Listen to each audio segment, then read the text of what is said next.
እውነት እንደተባለው አብርሽ ፈዞ ከሆነ ቡዜ እውነት ባለሽበት ፈጣሪ አምላክ ጤናሽን ይስጥሽ። ወንድምሽን አብርሽ በማታ ምንጭቅ አድርገሽ ወሰርሽበት መልኩ እጅግ ብዙዎችን አነጋግሯል። ትናንት አንድ ቪዲዮ ተለቆ ነበር። ከዛ ቪዲዮ በኋላ ደግሞ እጅግ የተለያዩ አዳዲስ ጉዳዮች ተፈጥረዋል። ምናልባት ዛሬ ማታ የምታዩትን ቪዲዮ ነው አስቀድሜ የምነግራችሁ። ትናንት በተለቀቀ ቪዲዮ ላይ ብዙዎቻችሁ ከተመለከታችሁ ቡዜና ዳኒ አንድ ላይ በመሆን አብርሽ እንውሰድክ፣ አንተ ምንም አትናገር፣ ለሩታም ለኤፍሬምም ምንም ሚስጥር አታውጣ፣ ቡዜ በማታ መታ ትወስድሃለች ብለው ዳኒና ቡዜ አንድ ላይ ሆነው ለአብርሽ ሲመክሩት ነበረ።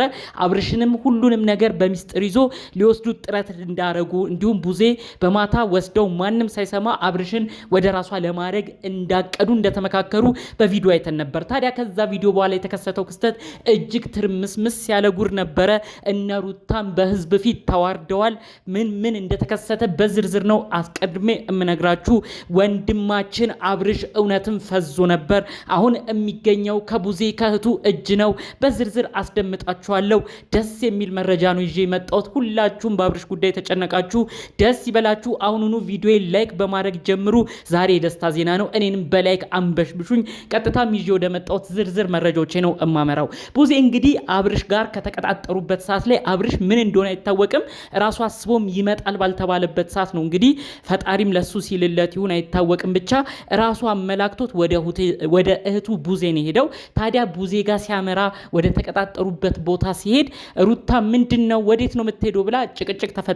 በመቀጠል አብርሽ እኔ እህቴ ቀጥራኛለች ብሎ እንግዲህ ወደ መንቃት ይሁን አይታወቅም በጭቅጭቅ መሃል ነው እንግዲህ እህቱን ያገኘው። ታዲያ ቡዜ እሱን ስትወስድ አብርሽን ይዛ ለመሄድ ስትሞክር ሩታ ትደርሳለች። ከዛም በኋላ የተፈጠረው ነገር ነው እጅግ ከባድ ጭቅጭቅ ንትርክ ያመጣው። ሩታ ልቀቂ የኔ ነው አብርሽ እያለች እዛ ላይ ስትከራከር የአካባቢው የነበሩ ሰዎች ሁሉ በሁኔታው ተደናግጠው ምንድነው ይሄ ነገር ይላሉ። በዚህ በኩል ደግሞ ቡዜ እኔ ወንድሜን ለማዳን ነው ወንድሜ እንዲፈዞብኛል እያለች ህዝብ ተሰበሰበ። የሚገርማችሁ ነገር የቆመ መንገደኛ ሁሉ ሲመለከታቸው እንደነበር። ምናልባት ቪዲዮን እሱን ሊለቁት ይችላሉ። ነገር ግን ሩታ ልቀቁልኝ እያለች እያለች ነበር። አስጥሉልኝ የልጄን አባት ይዘውብኝ ሊሄዱ ነው እያለች ስትናገር፣ ቡዜ ደግሞ ወንድሜ ነው ፈዞብኝ ነው እያለች እሷም ስትናገር ነበር። ታዲያ ህዝቡ የተመለከተው እዛ አካባቢ ላይ እያንዳንዱ ሰው ሲረዳ የነበረው ምንድነው ይቺ ሴት እውነትም እውነት ቢኖራት ነው ልጁ የፈዘዘ ይመስላል፣ ቆሞ ድንዝዝ ብሏል። ስለዚህ እህት ነች ትክክለኛ የምትሆነው። ምንድነው ያለው ነገር በቃ ወደ እህቱ ይሂድ ብሎ ህዝቡ ሁሉ ለቡዜ እንዳደላ እዛ ጋር ሲመለከት የነበረው ህዝብ። በሌላ በኩል እንግዲህ ሩታን ብዙ ሰው አንቺ የእውነት የልጁ እናት ከሆንሽ ፍቅረኛው ሚስቱ ከሆንሽ ለምንድነው ልጁ ፈዛዛ እየተባለ እህቱም ልታሳክመው እየሞከረች ለምንድነው አንቺ ምንም አልሆነም ደህና ነው የምትይው እያሉ ህዝቡ ሁሉ ሩታን ሲናገራት እንደነበር። በተለይ ደግሞ ሁኔታዋ የሩታ ሁኔታ ምንም አልሆነም ወደ ቤት ልውሰደው ትላለች።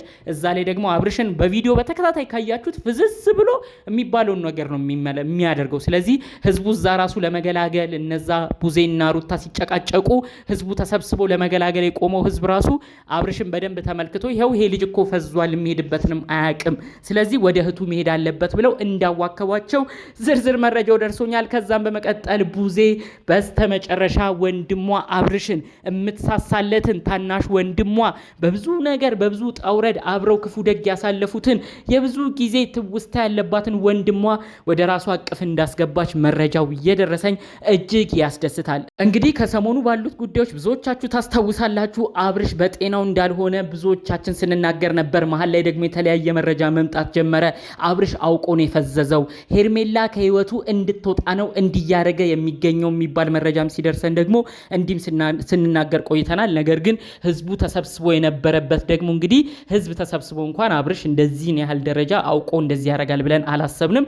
ህዝብ ተሰብስቦ ነው በቃ ለመገላገል ሲሞክር የነበረው። በዚህ በኩል ሩታ አምጡልኝ እኔ ወስዷለሁ እያለች ስትታገላለች አንድ እጅ ይዛ፣ በዛ በኩል ደግሞ ቡዜ እህቱ እኔ ነኝ የኔ ወንድም ነው አድኑልኝ ፈዟል አፍዝዘዋለች ተመልከቱ ህዝቦች እያለች ቡዜም እንግዲህ በዚህ በኩል ትታገላለች ማለት ነው። እንግዲህ አብርሽ የእውነት ባይፈዝ እኔ ህዝብ ሁሉ እንደዚህ እየተሰበሰበ እንዲህ ተደናግጦ ሰው ሁሉ እስኪያወራበት ዝም ይላል ማለት ይከብደኛል። ስለዚህ እውነትም አብርሽ ፈዞ ነበር ማለት ነው።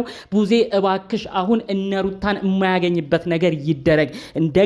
ደግሜ ብዙዎቻችንም የሚናገሩትን መልእክት ነው እኔም እምነግርሽ። ድጋሜ እነዚህ ሰዎች ካገኙት ሩታ እጅ ድጋሜ ከገባ ሁሉ ነገር ታድሶ ሁሉ ነገር እንደቢፍት ሆኖ ፍዝዝ ብሎ ይመጣል። ከዛ ሁሉ በፊት ግን ቡዜ ቢቻል ጸበል ቦታ ውሰጂው፣ ቢቻል ቡታጅራ ራቅ ብሎ ቤተሰብ ጋር አባቱ ጋሽዬ ብዙዎቻችን በምክር የምናቃቸው አባቱ ጋሽዬ እሳቸው ራሱ ልጄን እወደዋለሁ አከብረዋለሁ ብለው ደጋግመው ተናግረዋል። በሩታም ስራ እንዳዘኑ ሰምቻለሁ። ስለዚህ በተቻለ መጠን ይሄንን ወንድማችንን ወደ ቡታጅራ ማስጠግተሽም ቢሆን ሰላሙን እስኪያገኝ የተቻለሽን እንድታረጊ ነው መልእክቴን የማስተላልፈው። ሩታ ሌላ ድራማ ፈጥራ ከኤፍሬም ጋር ሌላ ነገር ተመካክራ አብርሽን ካልሰረቁት እመኑኝ አሁን አብርሽ የሚገኘው በቡዜ እጅ ነው። ቡዜም እየተንከባከበችው ነው። በብዙ ጭቅጭቆች መሃል አልፎም አሁን በስተመጨረሻ አብርሽና ቡዜ እህትና ወንድም አንድ ላይ ሆነዋል ማለት ነው። ብዙዎች የነ ነገር በጉጉት ጠብቀውታል። ይችንም ቀን ናፍቀዋል። እጅግ ያስደስታል። አሁን አብርሽ ወደ ራሱ ለመመለስ ብዙ ጊዜ ይፈጃል ብዬ አላስብም። ሁሉም ልብስ ላዩ ላይ ያለውም ላይ ብዙ ሰው ጥርጣሬ ያለው ቡዜ ጸበል ማስጠመቁ ቆንጆ ነው። አንገቱ ላይ ያሉ ሀብሎችን ማስወለቁ ጥሩ ነው። እባክሽ አሁን ያደረጋቸው ልብሶቹን በተለይ ደግሞ በጭቅጭቅ ሰዓት አንቺን ለማግኘት አድርጎም የመጣው ልብስ ሩታ ጋር የነበረ ነው። እዚህም ላይ ከባድ ጥርጣሬ ያለ። በተቻለሽ መጠን ሙሉ ልብስ አውልቆ እነሱ ልብሶች ተቃጥለው ራሱ ሻወር ወስዶ ሙሉ ብቻውን ንጹህ ሆኖ ከዛ አንቺ በምትሰጪው ልብስ ብቻ ቤት ሆኖ እንዲያገግምም በዚሁ መልእክቴን አስተላልፍልሻለሁ። በደረሰኝ መረጃ እንደዚህ የማይሆኑ አላግባብ የሆኑ ሰውን የሚያፈዙ ነገሮች በብዙ ነገሮች እንደሚደረጉ ነው መረጃው የደረሰኝ። ሰዎች ሀብል ብቻ ለምንድን ነው የምትገምቱት? አብርሽ በሀብሉ ብቻ ተደርጎበት ቢሆን ሀብሉ ሲወልቅ እኮ ደቃ ደንገጥ ብሎ እንመለከተው ነበር ከ3 ቀን በፊት። ነገር ግን ሀብሉ ወልቆ ራሱ አብርሽ ወደ ራሱ አልተመለሰም።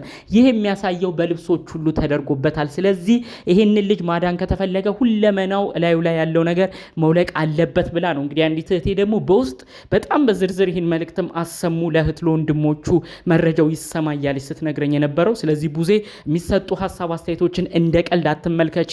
እንደተባለውም ልብሱ ላይ የሆነ ችግርም ሊኖር ይችላል። እሱን አውልቀሽ ሙሉ ለሙሉ ወደ ራሱ እንዲመለስ ሁላችሁም አንድ ብትሆኑ ደስ ይለኛል። በሌላ በኩል ኤፍሬም ደግሞ አሁን ይቅርታ የጠየቀ መስሎ እውነት ወንድሞቼ እህቶቼ በድያለሁ ብሎ መቼም እናንተ ጋር መጥቶ በድጋሚ አብርሽን ሊወስድ መሞከሩ አይቀርም። ይሄን ነገር ጠንቅቀሽም እንድታውቂ በዚሁ መልእክቴን አስተላልፍልሻለሁ። አጠቃላይ ግን ከሰሞኑ ክስተት ብዙዎች አሁን ድረስ ግራ ተጋብተዋል። አብርሽ ፈዟል አልፈዘዘም? ይህ ለብዙዎች ጥያቄ ነው። አብርሽ ድራማ እየሰራ ሊሆን ይችላል። አውቆ ፈዞ ሄርሜላ ከህይወቱ እንድትወጣ የሚያደርግበት ቴክኒክ ነው። በዚህ ቴክኒክ ሄርሜላ እየተጎዳች ነው። ወንድም እህቶቹ ራሱ የእውነት የፈዘዘ መስሏቸው እነሱ ራሱ ብዙ ዋጋ እየከፈሉ ነው ብለው ደግሞ በሌላ በኩል ብዙ መረጃ የሚያደርሱ ሰዎችም አለ። እነሱንም አይተን ተመልክተናል። እናንተስ በአጠቃላዩ እስካሁን ምን ተረዳችሁ? አብርሽ ተከታታይ በተባሉ ቀናት እስካሁን እንዳልነቃ ነው በቪዲዮ የምንመለከተው። ይህን ጉዳይ አስመልክቶ ምን አይነት አመለካከት አላችሁ?